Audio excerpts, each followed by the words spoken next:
안녕하세요. 광야 말씀입니다. 하나님의 말씀은 하나님이십니다.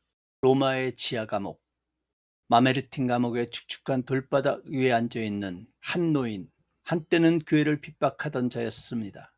그러나 다메섹 도상에서 부활하신 주님을 만난 이후 이방인을 위한 사도가 되어 지중해 세계를 뒤흔들었던 한 인물. 지금 그의 모습은 초라하기 그지없습니다. 왜냐하면 사형 집행을 앞두고 있기 때문입니다. 사도 바울은 로마 황제 네로의 광기 어린 박해 속에서 죄수로 붙잡혔습니다. 동역자들은 뿔뿔이 흩어졌고 어떤 이들은 세상을 사랑하여 그를 버리고 떠났습니다. 이것은 우리가 기대하는 영웅의 모습이 아니라 명백히 실패처럼 보입니다. 낙심과 두려움이 그의 마지막 편지를 지배해야 마땅해 보입니다. 그런데 사도 바울이 영적 아들인 디모데에게 쓴 마지막 편지는 인류 역사상 가장 강력한 승리 선언 중 하나가 되었습니다. 디모데후서 4장 6절. 전제와 같이 내가 벌써 부어지고 나의 떠날 시각이 가까웠도다. 나의 선한 싸움을 싸우고 나의 달려갈 길을 마치고 믿음을 지켰으니 이제 후로는 나를 위하여 의의 면류관이 예비되었으므로 주 곧 의로우신 재판장이 그날에 내게 주실 것이며 내게만 아니란 주의 나타나심을 사모하는 모든 자에게도니라. 이것은 죽음을 앞둔 자의 말이 아닙니다. 이것은 모든 것을 이룬 자의 선언입니다. 그의 말 속에는 고요한 확신이 배어 있습니다. 사도 바울은 죽음을 두려워하지도 자신의 끝을 낙심하지도 않습니다. 어떻게 이것이 가능합니까? 바울의 이 고백은 철저히 신학적인 근거 위에 서 있습니다.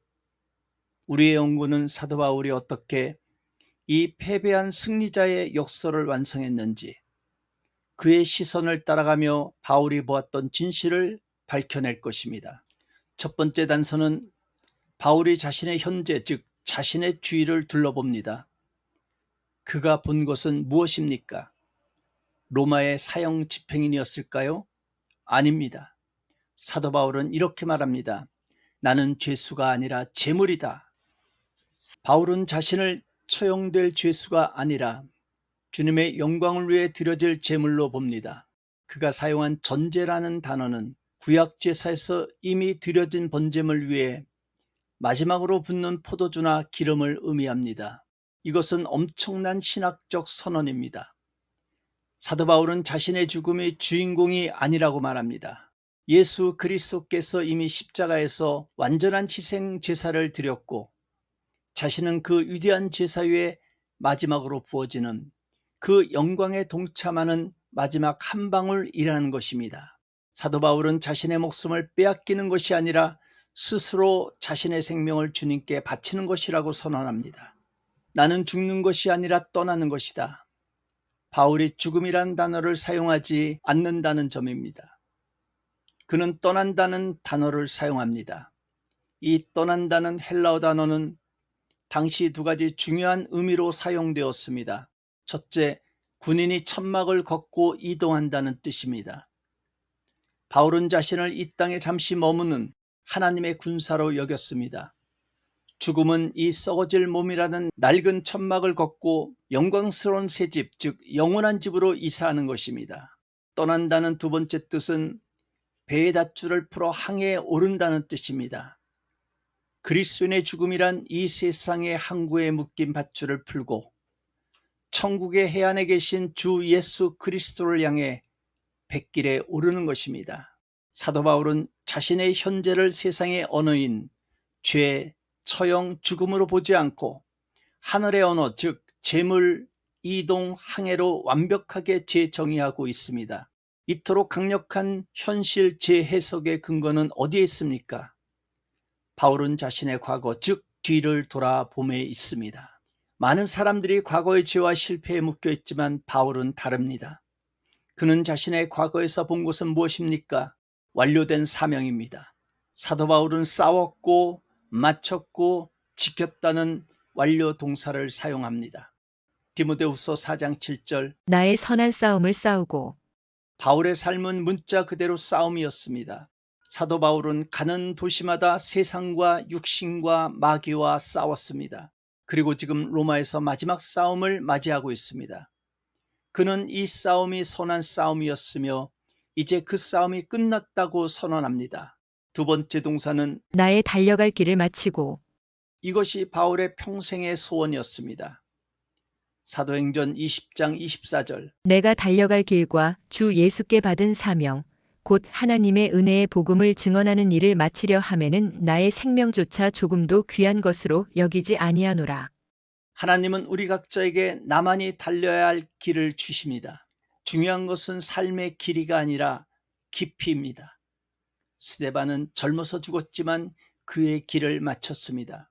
바울은 이제 자신에게 주어진 그 길을 마쳤다고, 자기 일을 끝마쳤음을 알고 예수님을 만날 수 있다고 고백합니다. 세 번째 동사는 믿음을 지켰으니. 여기서 믿음은 주관적인 신념을 의미하지 않습니다. 이 믿음은 성도에게 단번에 주신 믿음, 즉 하나님 말씀에 기록된 구원의 진리입니다. 바울은 이 진리를 맡은 선한 청직이었습니다. 그는 수많은 싸움 속에서 이 진리를 수호했고 이제 그 임무를 완수하고 무대를 떠나려 하고 있습니다. 사도 바울의 현재의 확신은 그의 과거가 완료되었다는 인식에 기반합니다. 하지만 여기서 더 큰 질문이 있습니다. 이 싸움이 선한 싸움이었는지, 그가 달릴 길이 옳은 길이었는지는 누가 판단합니까? 바울이 스스로 판단하는 것이라면 역사상 가장 거대한 자기 합리화에 불과할 것입니다. 이 의문을 풀기 위해 사도 바울은 우리를 미래로 이끌어갑니다. 히브리서 9장 27절. 한 번 죽는 것은 사람에게 정해진 것이요 그 후에는 심판이 있으리니. 바울은 그 심판을 두려움 없이 내다보았습니다. 어떻게 심판을 두려워하지 않을 수 있습니까? 디모데후서 4장 8절. 이제 후로는 나를 위하여 의의 면류관이 예비되었으므로. 이 면류관은 고대 그리스 운동선수들이 받았던 월계관입니다. 승리자에게 주어지는 상입니다. 바울은 자신의 경주가 끝났고 이제 시상대만 남았음을 알고 있습니다. 디모데후서 4장 8절. 주 곧 의로우신 재판장이 그날에 내게 주실 것이며. 그 면류관은 주 곧 의로우신 재판장이신 예수 그리스도께서 주실 것입니다. 사도 바울의 확신은 자기 자신에게 있지 않았습니다. 그의 확신은 로마의 재판이나 법에 있지도 않았습니다. 그의 믿음은 예수 그리스도에게 있었던 것입니다. 사도 바울은 지금 두 개의 재판정에 동시에 서 있습니다. 하나는 로마 황제 네로의 불의한 재판정입니다. 그곳에서 사도 바울은 죄수로 정죄받고 범죄자로 기록될 것입니다. 그러나 바울의 시선은 그곳에 머무르지 않습니다. 사도 바울의 시선은 하늘의 재판정을 향해 있습니다. 그곳에는 의로우신 재판장이신 예수 그리스도께서 앉아 계십니다. 그리고 그 의로운 재판장은 이미 바울의 삶을 선한 싸움, 즉 완주한 경기, 지켜낸 믿음으로 판결하셨습니다. 세상의 법정은 그를 패배자로 선언하지만 하늘의 법정은 그를 승리자로 선언합니다. 사도 바울의 이 세 가지 중요한 시선은 사실 세 개의 다른 시선이 아니었습니다. 그것은 처음부터 끝까지 예수 그리스도라는 단 하나의 초점에 고정된 하나의 일관된 시선이었습니다. 그가 현재를 재물과 떠남으로 볼 수 있었던 이유는 예수 그리스도께서 먼저 그를 위해 목숨을 버리셨기 때문입니다. 그가 과거를 후회 없이 돌아보며 완주를 선언할 수 있었던 이유는 그 경주를 명하신 분도, 그 길을 달리게 하신 분도, 그 믿음을 지키게 하신 분도 모두 예수님이심을 알았기 때문입니다. 바울이 미래를 두려움 없이 내다보며 면류관을 확신할 수 있었던 이유는 세상의 재판장인 로마 황제 네로가 아니라 의로우신 재판장이신 예수 그리스도께서 자신을 기다리고 계심을 보았기 때문입니다. 로마는 그를 범죄자로 기록하겠지만 사도 바울은 어린 양의 생명책에 하나님의 자녀로 기록되어 있음을 알았습니다.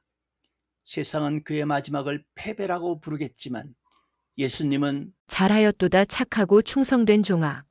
말씀하실 것을 그는 의심하지 않았습니다. 이것이 패배한 승리자의 역설 이야기입니다. 세상의 실패와 하나님의 승리가 가장 격렬하게 충돌하는 이 지점에서 사도 바울은 흔들림 없이 하나님의 시선을 선택한 것입니다. 우리는 이 사건이 단지 2000년 전 한 노 사도의 회고담이 아니라 오늘을 살아가는 우리를 향한 하나님의 초청장임을 알아야 합니다.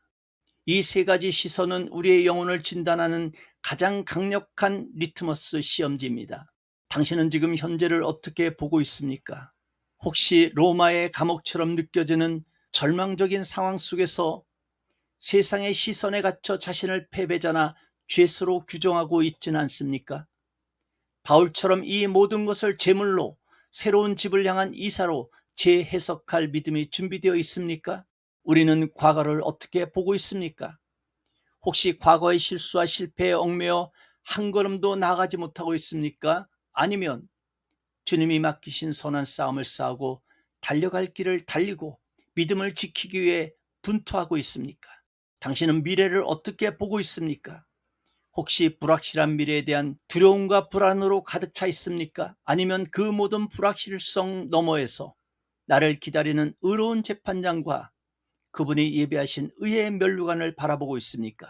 결국 사도 바울이 우리에게 보여준 것은 무엇을 보느냐가 아니라 누구를 통해 보느냐의 싸움입니다. 그렇습니다. 우리는 지금 누구의 시선으로 나의 삶을 바라보고 있습니까? 아멘.